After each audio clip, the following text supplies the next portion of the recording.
Hi everyone, it's Scooby, and we're back for another episode of Lake of Voices. And so yesterday we were on the island and didn't do a whole lot, just had a bunch of conversations. And now the guide is back, getting ready to take us back on our journey, and he's told them that it's getting ready to be time to go, so let's go. I nod and feel myself grow tense. We truly are about to return to those bridges. All of us wait in an uncomfortable silence until night falls. We silently stand as one, forming a vigil of sorts. Our remaining lanterns illuminate the dark, prepared for tonight's journey. And yet the way forward does not appear. The bridges haven't risen from the depths. I glance to my side. The guide doesn't look at all pleased. The corners of his mouth have a harsh bent as he briefly loses himself into heavy thought. We must go to the shore. He doesn't offer an explanation for why. Instead, he goes on without us. I follow after the guide, my forehead creasing with swelling worry. Behind me, I hear Bameli and Lou's unsure footsteps.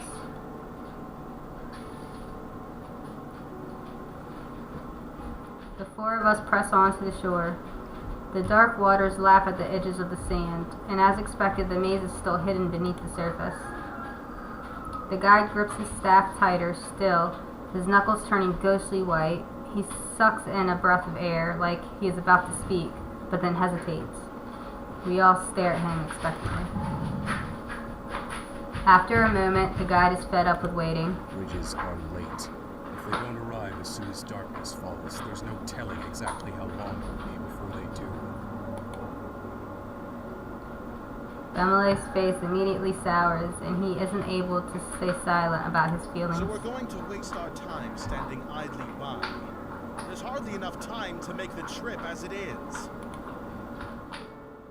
Lou doesn't say anything, opting to stare at the ground with an obscured expression. Time is by far the least of our worries. On the bridges we are constantly moving, which makes it easier to avoid the prowlers. However, this island does not offer that luxury. We're trapped here. My body goes rigid as his words sink in. More importantly, the bridges are raised above the waters. Nixie have difficulties pulling themselves up onto the bridges. The soft sloping of the shore will allow far more prowlers to drag themselves towards us. Not all will be as dangerous as the ones we've encountered thus far.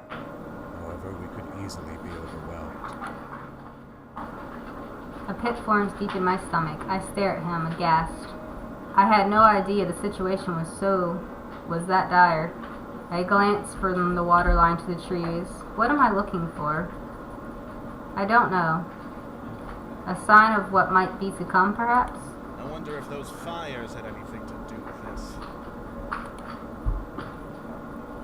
Bamele's words are biting as he wonders aloud. The guide answers Bamele firmly, wanting to put an end to his speculation. Whatever magic controlling the bridges is inconsistent. Humans haven't found a way to impact it. We can only do temporary physical damage to the boards. Bamele is still Should displeased. we return to our original spot? We would have more protection there. The guide closes his eyes and suddenly looks very worn down. Staying in the center of the island is the safest option. However, there's the risk that we may not be able to reach the bridges when they do rise. Prowlers could have taken full control of the shore by then. Remaining here with our lanterns will ensure the prowlers cannot move freely. My brows involuntarily knit together. I don't like the sound of taking additional risks in the area that is already so dangerous, but our options are thin. I will not be kept on this island for another day, so the shore is where I will be. You may wait at the edge of the forest, or even at the center of the island if you fear being attacked. If the prowlers come between us and you fail to make it to the bridges, I will leave you behind. You are a very unforgiving soul. Bamele spits hatefully under his breath. Of course you would. true. Generosity is not something I would expect from the guide, but that is not the conversation we need to have at this moment. The guide has made his decision and we must make ours. If you were staying by the shore, perhaps I could be positioned somewhat further back from you, and then the others could stay further back still. That would keep us safer, without having any major gaps of darkness between us and the shore. You could start a fire, seeing as neither of you have a lantern. Good suggestion, Kika. Fine. No. He has nothing else to say. Settled on the matter, the three of us begin to move away from the guide. He pays little attention to us, instead silently fixes his eyes on the water. I take my place in the middle of the shore, while Abimelech and Lou hover closer to the island's core on the line between the dirt and the sand. After getting a sense of where they are, I turn my gaze ahead.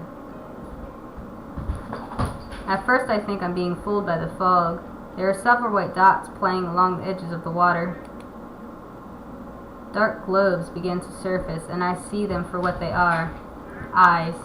So many white, dribbling eyes, gleaming sharply against their pitch-black bodies as the Nixie bob up and down.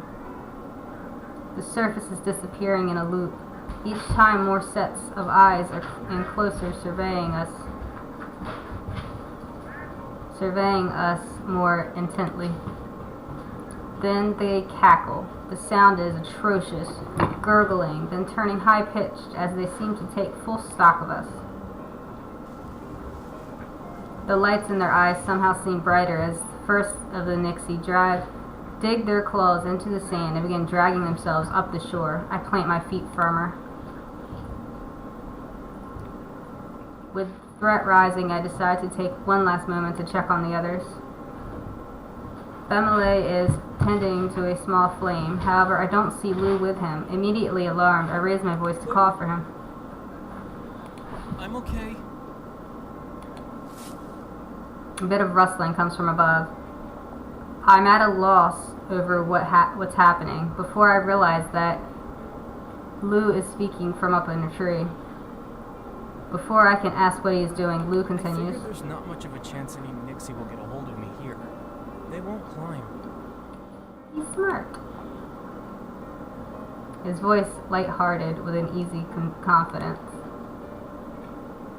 With a slick shake of his head, Abimelech chuckles at Lou. Let's see if you'll get down from there as smoothly as you climbed up. Don't worry about me. He still sounds fully self-assured. I smile to myself. I'd like to believe that Lou will truly be safe from the predatory creatures this way. With the two of them doing as well as they can be, I cautiously back up to my original position. I return my full focus to the shores. As what we feared, this is becoming a pressing situation. More prowlers rose from the waters, while my attention was on the other two.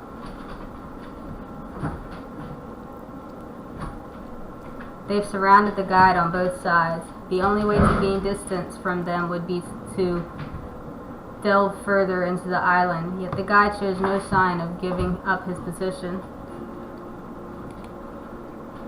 He remains where he is, resolving to keep all the monsters near him in his sight. I grow more unnerved the longer I watch. The guide seemed impervious to the dangers of Sinlos. This is the first case where I can't tell whether he will continue to be fine as always or not. It's a distressing notion. As they creep even closer, I can't stay silent any longer. Safety is most important. Consider retreating. He doesn't face me but I replies, cannot do that. Nixie recognize signs of weakness. Backing away will only increase the odds of them attacking. I grip my lantern tighter as I swallow hard. What can I do? As if to answer my own question, a thought whispers into my mind, and I look down at my lantern in hand. I could throw it, as long as I don't let it go too far down the shore. It doesn't seem plausible the Nix could take it. But if I do lose the lantern, then just watch. I can't act rashly here. The guide has managed through every situation we've been through, as well as countless others. we did not bear witness to. I resolved to continue with what we planned and keep my position. Without flinching, the guide keeps hold of our position on the water line. I periodically switch between watching him, the others, and the rest of the shore. As I scan the forest, there's a stinging groan. What's that? Was that the guide? It can't be. I stand rigid in shock, a painful prickling sensation going down my back before whipping around to face the truth. He's crouched low on the ground, staring forcefully at a group of Nixies head on.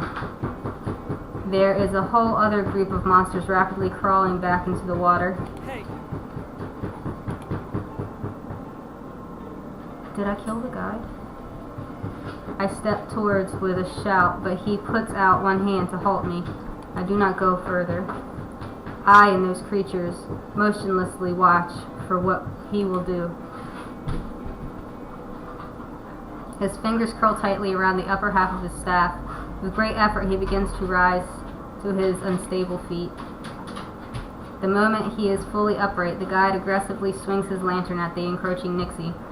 He catches them completely off guard, and they scatter to rejoin the rest in the black depths. The guide crumbles back into the sand unceremoniously. I can hear his ragged breaths as he regains his composure. He tugs at one side of his cloak, bringing it closer around him. It covers up a dark, growing stain, creeping through his right pant leg. Even while collapsed, he seems compelled to hide his fragility. Ah, Kitty. Kitty says hi. Is that Admiral or Sad thing? I don't know anymore.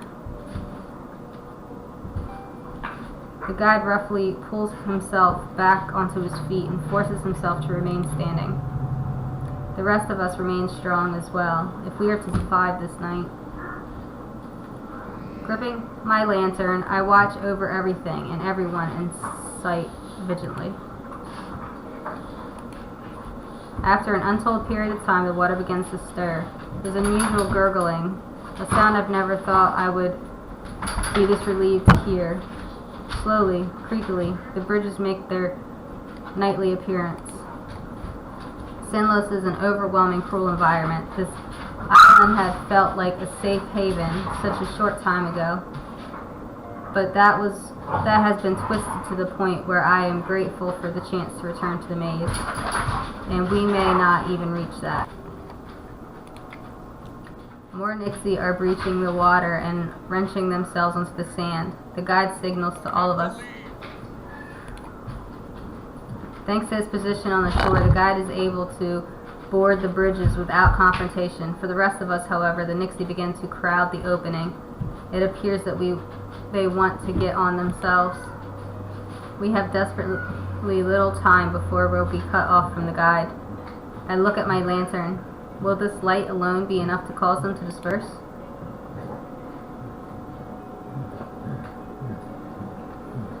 Family appears at my side, dragging Lou's arm in one hand and his sword in the other. Lou yanks himself free of Ameli's grasp and doesn't seem very happy at the treatment. Being taken into the water is the biggest threat with these creatures. While we're on the shore, we can keep enough distance to avoid it. I can help push them back. I appreciate his confidence, but I'm still not certain his help will be worth the risk. Two is more imitating than just one, and there are many prowlers lurking. However, physical wounds don't hurt them in the same way they do people. I could still use my lantern alone. That has been the one weapon we've wielded against them thus far. My mind goes over every point I can think of on a loop, but there isn't that kind of time to spare. I have to give an answer. I only need the light. Let's fight. I only need the light. Emily frowns hard at me. He looks at me, seeming like he desperately wants to disagree. Lou appears doubtful. I shake my head at them. There's too much risk for you to come with me. I'm going now. I turn on my heels towards the Nixie. There's even more of them now. They drag themselves pitifully along the ground, reaching out their hands in our direction like beggars. Unfortunately, nothing can be done to help those creatures. As I approach, they curl their bodies from the light of my lantern. None of them move to retreat, however. Eyeing them warily, I quickly jump forwards in a hope of startling them. As few hiss and flail, pulling themselves into the water, one responds a different way. It returns the aggression by lashing out and knocks my light free. The lantern falls to the ground and blinks out. I gasp. Before I can turn around, one of them pounces on my back, forcing me to the sand as well. I frantically call out to the others. Get to the bridges!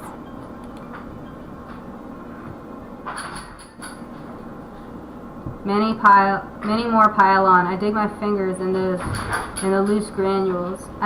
It puts up no resistance as they begin to drag me closer to the shore. They're shouting, but I'm not able to make out what the words are. As I feel a thick water begin to lap against my legs, I know it's in my soul that I will never escape. This is the end. Oops. I think I killed myself. An achievement unlocked. Guard. Oh no! Is it over? Oh no! I made the wrong choice. I killed myself. Oh no. Well, that sucks. I kind of want to go back and do it again. See what happens if I actually get to the bridges. Well, for now, I guess that's it. I like the game. It's interesting. I like the way it's drawn. It would be better if it was like an actual playthrough game, but it is what it is. I'm disappointed though. I was trying to save my friends and I killed myself, and now they're probably going to die too because now there's no light. Oh well. Well, thank you for watching. I hope you liked it. I might come back and do this chapter again and try it a different way, see what happens. Anyway, alright, thanks for watching. Like, subscribe.